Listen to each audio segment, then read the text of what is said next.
जंगल की बात है। एक गाय तृण चर रही थी।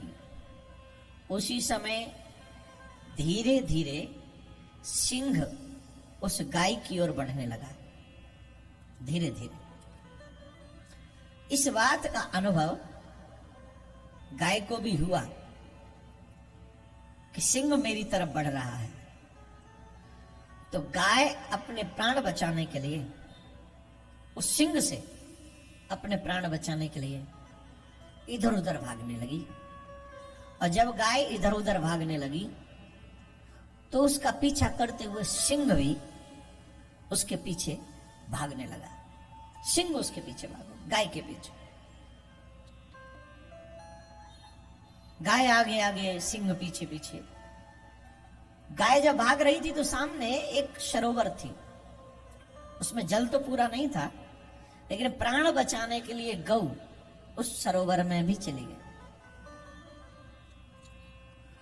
और जब सरोवर में गऊ गई तो पीछा करते करते सिंह भी गऊ के पीछे गया।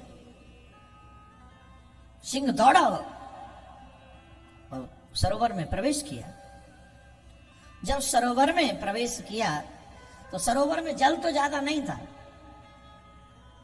लेकिन उस सरोवर में कीच थी, जिस कीच में गऊ और सिंह दोनों धंसने लगे, दोनों धंसने लगे।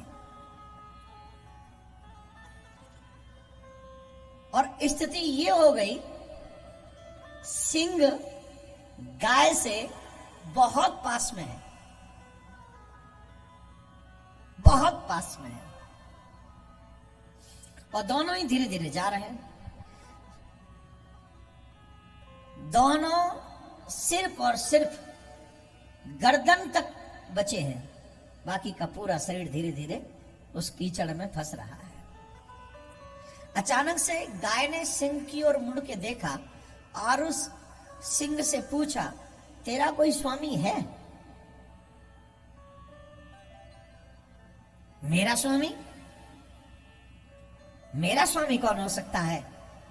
मैं तू जानती नहीं, जंगल का राजा हूं, मेरा कोई स्वामी नहीं होता है। और ज्यादा बात करने की जरूरत नहीं है, ज्यादा प्रसन्न होने की जरूरत नहीं है। गाय ने कहा, मेरा तो स्वामी है, तेरा स्वामी नहीं है, मेरा तो स्वामी है। अरे बोल, तेरे स्वामी होने न होने से क्या फायदा?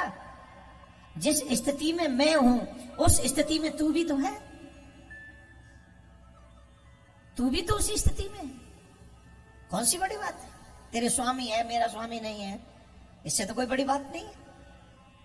तू जानती नहीं है, मैं जंगल का राजा हूं, अपार शक्ति का मालिक हूं मैं।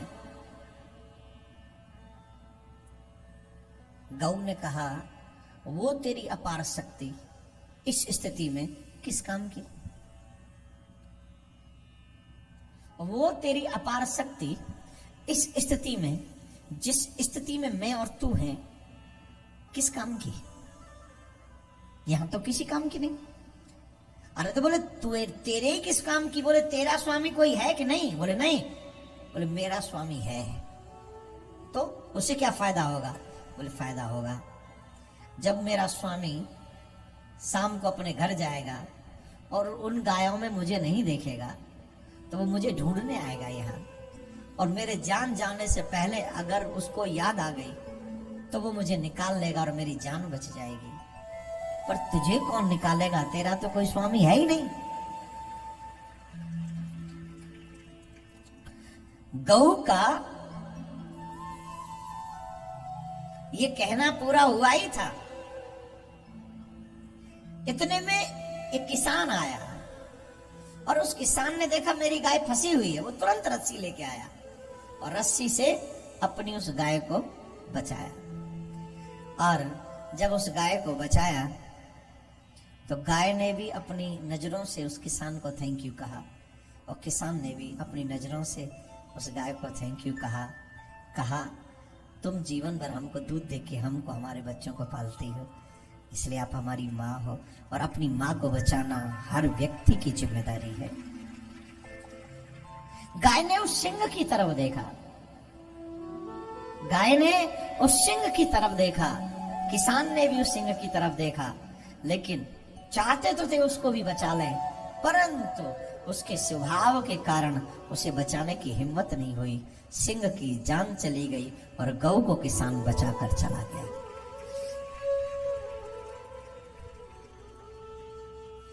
अब आप ये सोच रहे होंगे ये मतलब क्या है? मतलब भी समझिए। ये जो संसार है यही वो सरोवर है जिसमें हम और आप सब फंसे हुए हैं। ये जो संसार है ये